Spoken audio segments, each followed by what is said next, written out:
ఈ పోస్టర్ ఒకటి ఇప్పుడు హల్చల్ చేస్తుంది, విస్తృతంగా ప్రచారంలో ఉంది. హైదరాబాద్ టు గన్నవరం అన్నట్టుగా ఏపీ నాయకులు చక్కర్లు కొడుతున్నారు. వారం వారం హైదరాబాద్కి చెక్కేస్తున్నారు. ఆంధ్రప్రదేశ్లో ప్రభుత్వ పరిపాలనను గాలి కుదిలేసి ముఖ్యమైనటువంటి నేతలంతా వీకెండ్ హైదరాబాద్ ట్రిప్ వెళ్ళొస్తున్నారు. ఇది వైఎస్ఆర్సీపీ చేస్తున్న ఆరోపణ. వైఎస్ఆర్సీపీ చేసినటువంటి ఈ ఆరోపణ ప్రకారంగా మొత్తం పవన్ కళ్యాణ్, నారా లోకేష్, చంద్రబాబు నాయుడు వీళ్ళంతా వీకెండ్స్లో హైదరాబాద్ వెళ్ళిపోతున్నారు. వీళ్ళే కాదు, మంత్రులు కూడా వీకెండ్స్లో హైదరాబాద్లోనే ఉంటున్నారు. హైదరాబాద్ కేంద్రంగా పార్క్ హయత్ లాంటి హోటళ్లలో గానా భజానా కూడా నడుపుతున్నారు. అక్కడి నుంచే సెటిల్మెంట్లు కూడా చేస్తున్నారు. రెవెన్యూ శాఖ మంత్రి సెటిల్మెంట్ల గోల హైదరాబాద్లో భరించలేక తెలంగాణ రాష్ట్ర ప్రభుత్వం ఏపీ స్టేట్ గవర్నమెంట్కి ఫిర్యాదు కూడా చేసింది. ఇవన్నీ ఆంధ్రజ్యోతి పత్రికలో వచ్చినటువంటి వార్తలు. ఇక ఈ వీళ్ళ ముగ్గురు గురించి అయితే చంద్రబాబు 70 సార్లు హైదరాబాదు వెళ్ళొచ్చారని, నారా లోకేష్ 77 సార్లు హైదరాబాదు వెళ్ళారని, పవన్ కళ్యాణ్ అయితే 122 సార్లు ఇరు రాష్ట్రాల మధ్య తిరిగారని. ఈ లెక్క ఏంటి? దేనికి కొలబద్ద ఇది? ఎట్లా ఈ లెక్కలేశారు? చాలా ఆశ్చర్యం.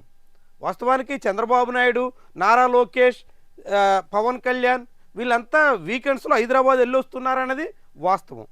పవన్ కళ్యాణ్ అయితే హైదరాబాద్లోనే ఉంటున్నారు. అప్పుడప్పుడు ఏపీకి కార్యక్రమాల కోసం వస్తున్నారు. జూన్ నెలలో అయితే కేవలం 5 సార్లు మాత్రమే ఆంధ్రప్రదేశ్కి వచ్చారు. అందులో ఒకటి యోగా డే. ఇలాంటి కొన్ని కార్యక్రమాలకు వచ్చి ముఖం చూపించి వెళ్ళిపోవడమే ఆయన పనిగా పెట్టుకున్నారు. నారా లోకేష్ కూడా ఎప్పుడు సమయం దొరికినా హైదరాబాద్ వెళ్ళడం ఆయనకు అలవాటుగా మారింది. చంద్రబాబు వీకెండ్స్లో వెళ్ళి వస్తున్నారు. కానీ ఈ లెక్క 70 సార్లు చంద్రబాబు అని, 77 సార్లు చిన్నబాబు అని, 120 సార్లు పైగా పవన్ కళ్యాణ్ అని, ఈ లెక్క ఎలాగా? ఇది ఎవరికి అంతుపట్టినటువంటి లెక్క. కానీ సాక్షి మాత్రం ఈ లెక్కని ప్రచురించింది. వైఎస్ఆర్సీపీ ఈ లెక్కను అందుకుంది. దీనికి ఎందుకు కొలబద్దు అంటే ఒకటే కనిపిస్తోంది.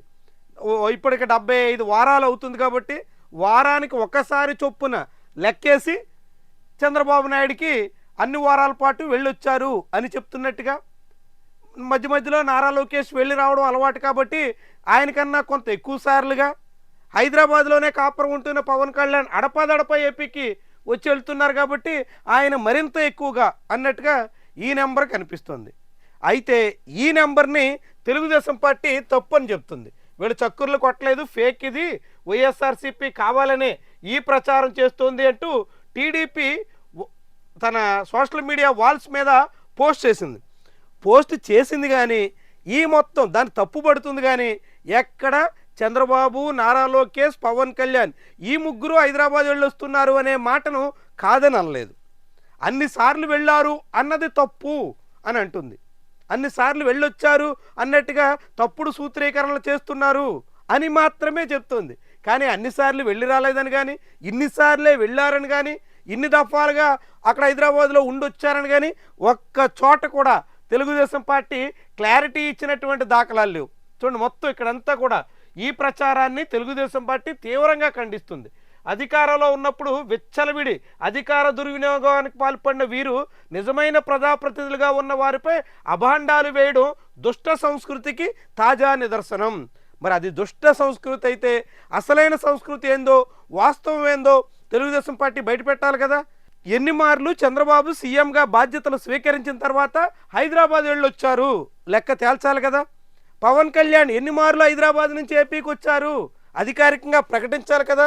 ఇదిగో ఇన్నిసార్లే వెళ్ళారు, ఇన్ని పని మీద వెళ్ళారు, ఇందుకోసమని వెళ్ళొచ్చారు, ఇది చెప్పాలి కదా. ఎందుకు చెప్పాలి? ఆ బాధ్యత ఎందుకని టీడీపీ నాయకత్వం మీద, రాష్ట్ర ప్రభుత్వం మీద ఉంది అంటే జగన్మోహన్ రెడ్డి పదే పదే బెంగళూరు వెళ్తున్నారు అని ఆరోపిస్తున్నారు. జగన్మోహన్ రెడ్డి తన సొంత ఖర్చులతో వెళ్ళొస్తున్నారు. అతను ప్రతిపక్ష నాయకుడు కాబట్టి అతనికి ఏం ప్రభుత్వం డబ్బులు ఇవ్వదు. అతను ముఖ్యమంత్రిగా ఉండగా ఏపీలోనే ఉన్నాడు. ఆయన పని ఎట్లా ఉంది, ఆయన ఏం చేశారు, ఆయన విధానాల ఫలితం ఏంటి, దాని మీద భిన్నాభిప్రాయాలు ఉండొచ్చు.